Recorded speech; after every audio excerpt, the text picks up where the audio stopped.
What's going on, guys? I'm the Maha Mechanic, and today I'm going to be showing you how to remove and replace your coolant reservoir in this 2004 Porsche Cayenne S.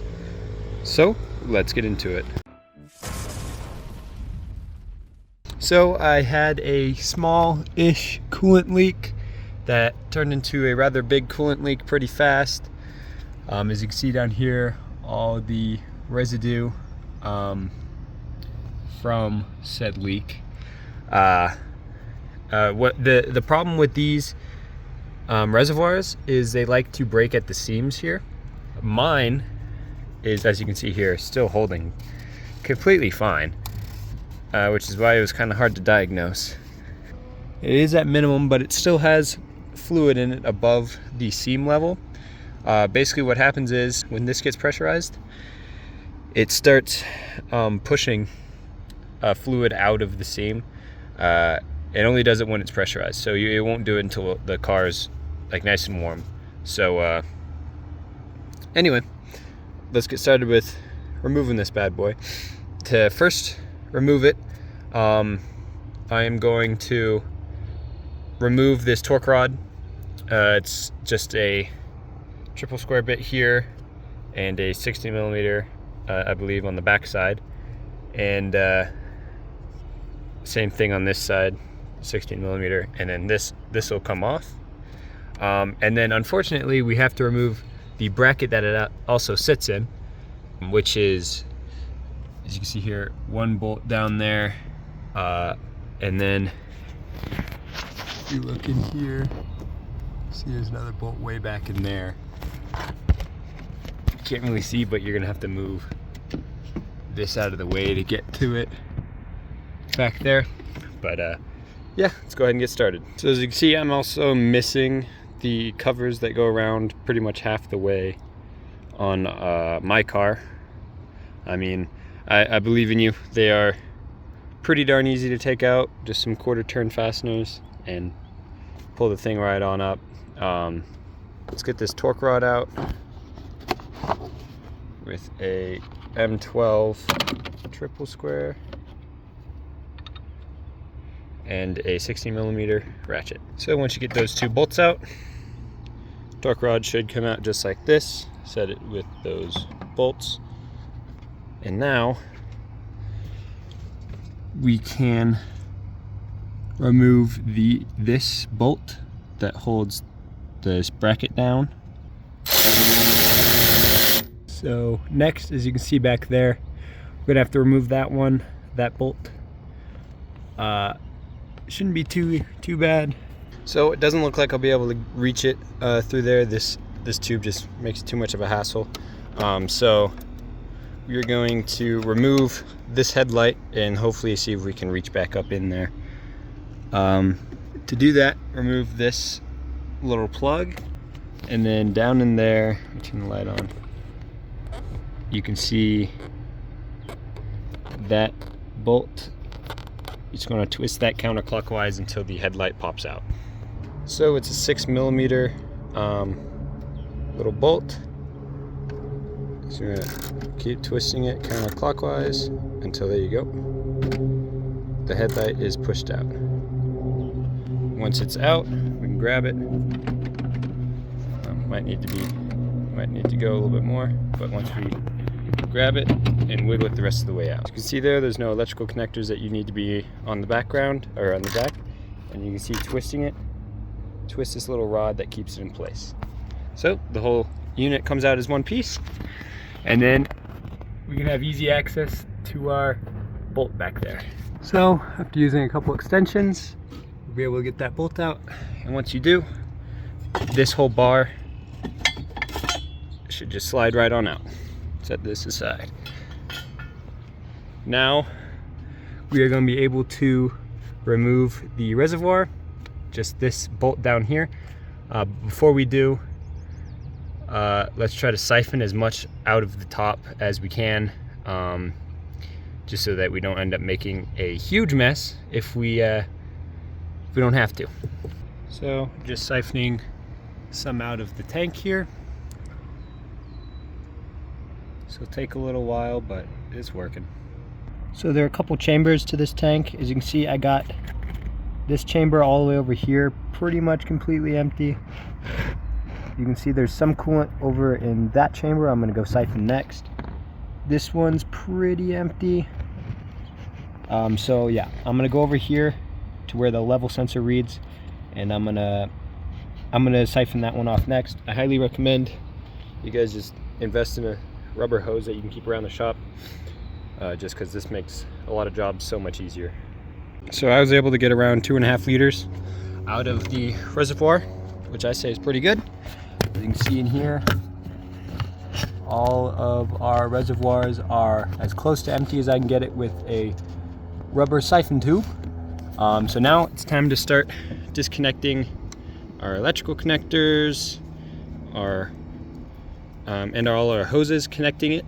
It still might leak a bit out of the bottom one here. Just be aware of that. Have some towels down here to catch it, so you don't make an entire complete mess. But it might happen. Just be aware. So before I remove all of the lines to it, I can't really get to this hose clamp right now. So I'm going to remove the bolt down here so I can tilt it this way. My hopes is that I can tilt it this way and take this off with a hose, with a locking pliers on that, to hopefully not leak anything.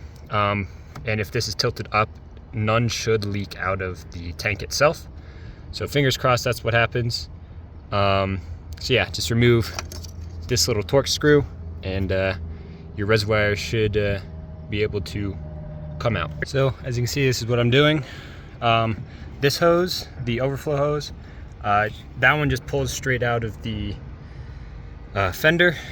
Just pull it straight up and it should pop right on out. But now that we have it all tilted up and we have this blocked off, we're going to remove this hose clamp and take that final hose off. And there you go, mess free.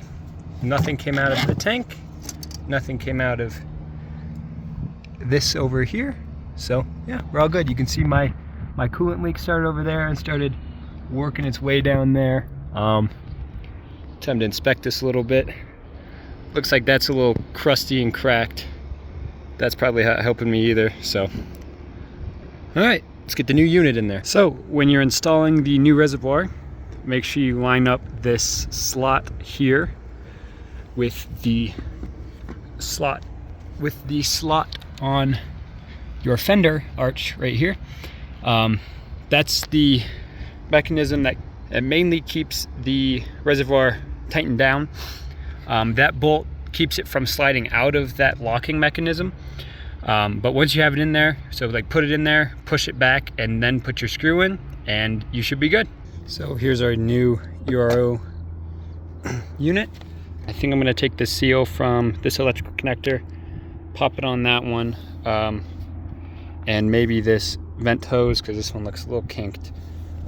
Just swap those over just to keep at least it being nice. This one was rather cheap, so I can't really complain. I also got a new Gates cap. Splurged a little on the cap, that's fine. As you can see there. Brand new. So let's get this bad boy installed. So once you got it set in there correctly, you should be able to slide it back and then try to pull up on it, and it won't move even with the bolt out. So once that happens, you're good to replace the bolt and put all your hoses back on. Pop this one back into the fender. Here we go. Pop this one back on, and go ahead and reinstall your Torx bolt right there. So with all our hoses put back on, tighten down, our electrical connector in, we can now fill it up with coolant again. And there you go. Make sure you're watching for leaks from any of your hoses, because any small leak that might occur now will be amplified quite a lot when it becomes pressurized. But there you go. Fill it up to the max. And basically, to bleed these things, you can use the special factory bleeder, or throw the freaking cap on, drive it, get it warm, then park it, let it cool off, pop the cap once it's cold, and top her off with some more fluid. Do that until the level doesn't change anymore. It'll self-bleed itself because this is the highest point in the system. So yeah, there you go. Now the rest is fairly simple. It's just the reverse of removal.